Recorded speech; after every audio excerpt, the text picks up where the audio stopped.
Hi Sagittarius, welcome to your October 2017 love reading. It's Rena here. So as you can see, I've already laid out the cards. I've stopped twice because my stomach was making these noises that were like embarrassing. So hopefully it won't happen again. I was kind of shouting over it the last time, and I'm going to proceed. I hadn't gotten very far.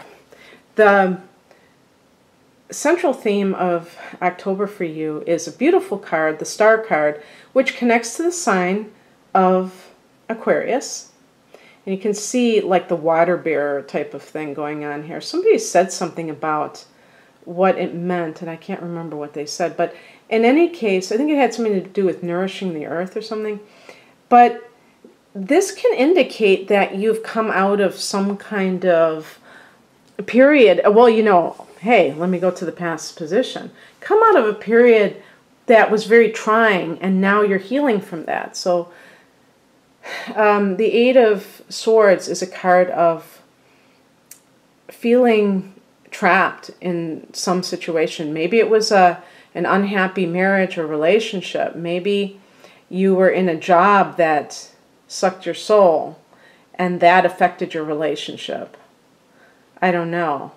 But the point is that now you're healing and you're finding hope in life. You know, for some people with the Star card, it could even be feeling a sense of not believing in God anymore, not trusting that there is like the spiritual dimension, and feeling like, you know, God turned his back on you, what have you. It could be many different things, but it is connected to Aquarius. So if that person's in your life.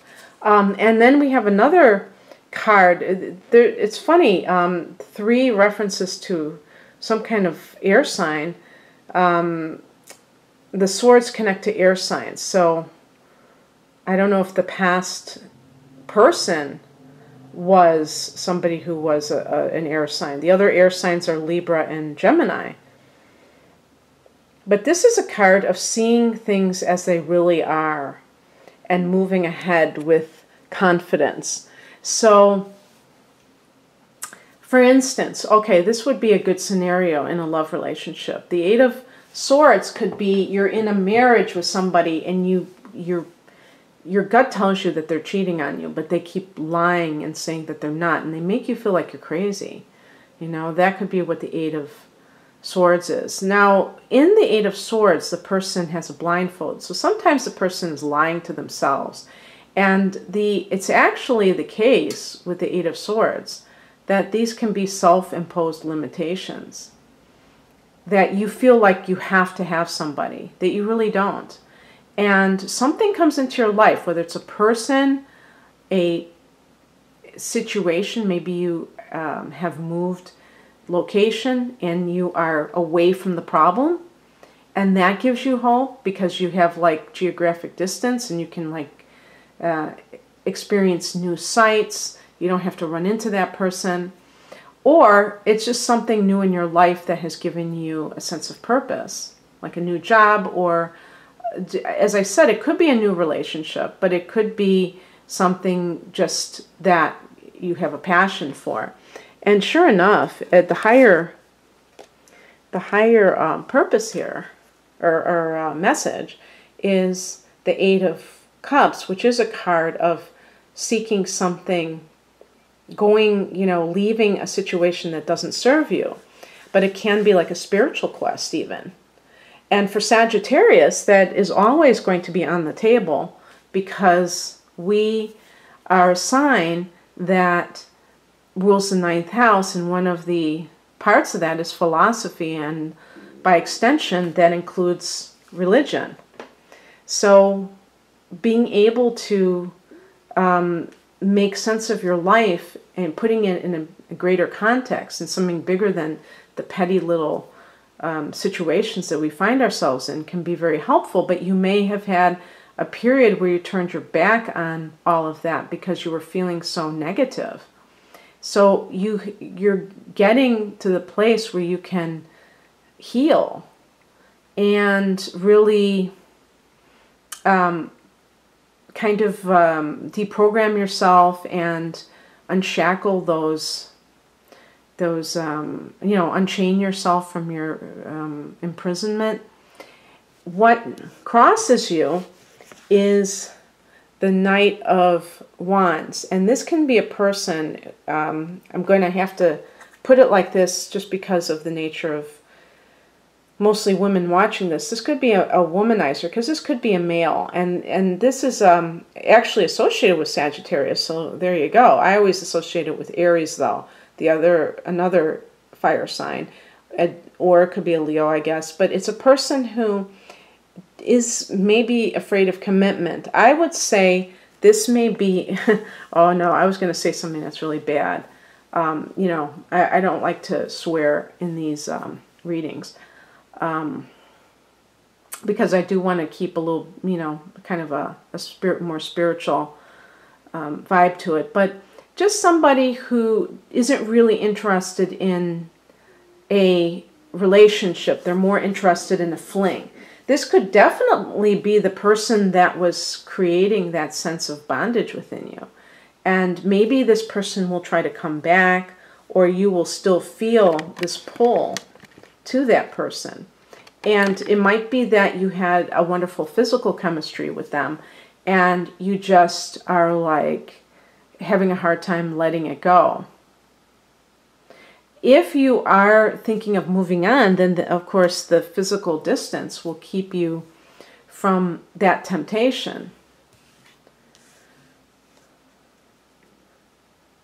What comes in, or this can be actually, it can be either something coming in or advice, is the Tower card. I was thinking in terms of advice, that you need to just break from the past abruptly and not in increments. Now, obviously, this is a general reading, and everyone has different life circumstances. Some people may have children, and it wouldn't be responsible to just like up and leave. But the Tower card is about these breakthroughs that happen instantaneously, sometimes through revelation. In October, there's going to be a full moon in Libra. in Aries.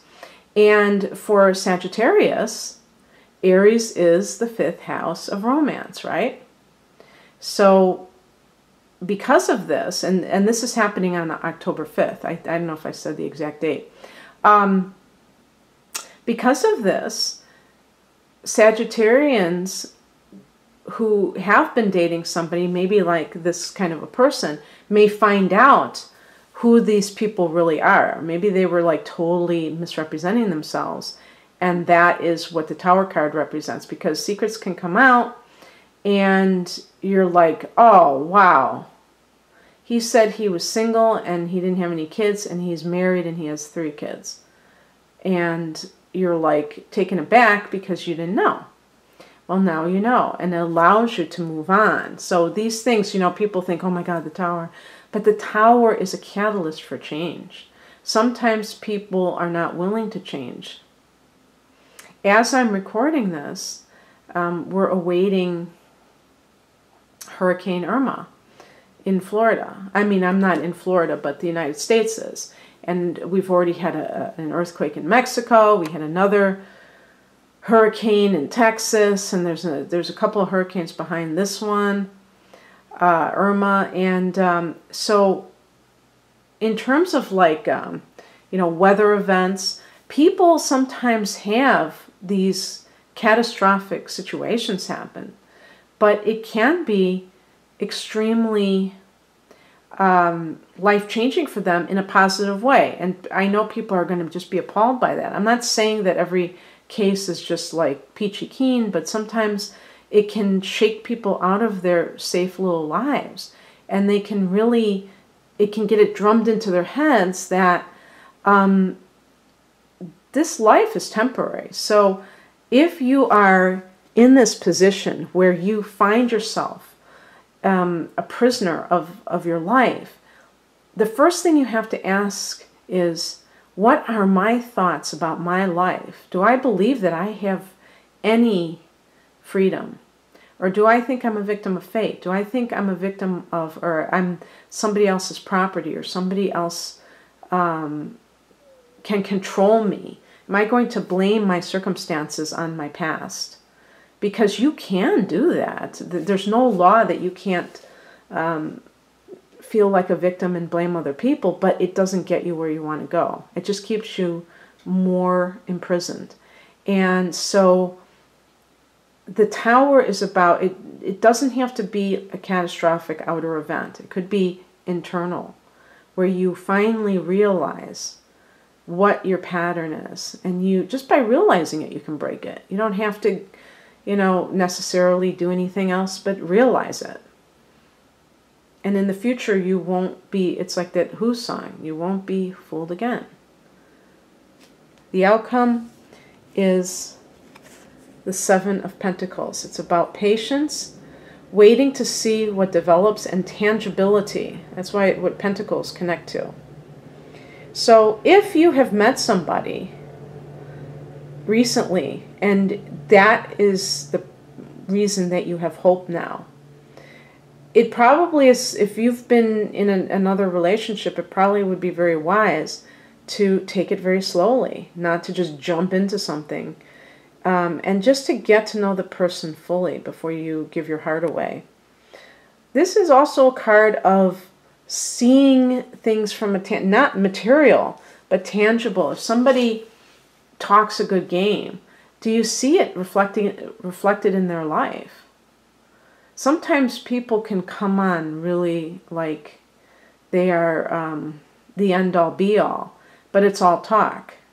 And you find that out after it's almost too late, after you've already fallen for them. So see if they walk their talk. The Pentacles, it's about what we can see, not what worth, something abstract. It's if they say certain things, do they match up with what is visible to you in them? And just in your own life, having patience, waiting for the harvest to come in. If you've planted seeds, especially at the time of that that eclipse, this is the time to see some of those seeds coming in. This is for areas involving the 9th house, where the North Node is also transiting for Sagittarius. So this is the Sagittarius house, about spirituality, about how you view your life. And maybe some of you need a readjustment in that area.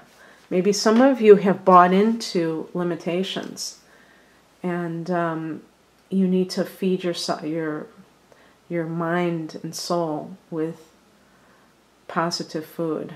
But I think it's already starting to happen, hence the star cards. So happy healing, Sagittarius. And if you'd like a private reading, please click on the link below. Otherwise, have an awesome month. Bye.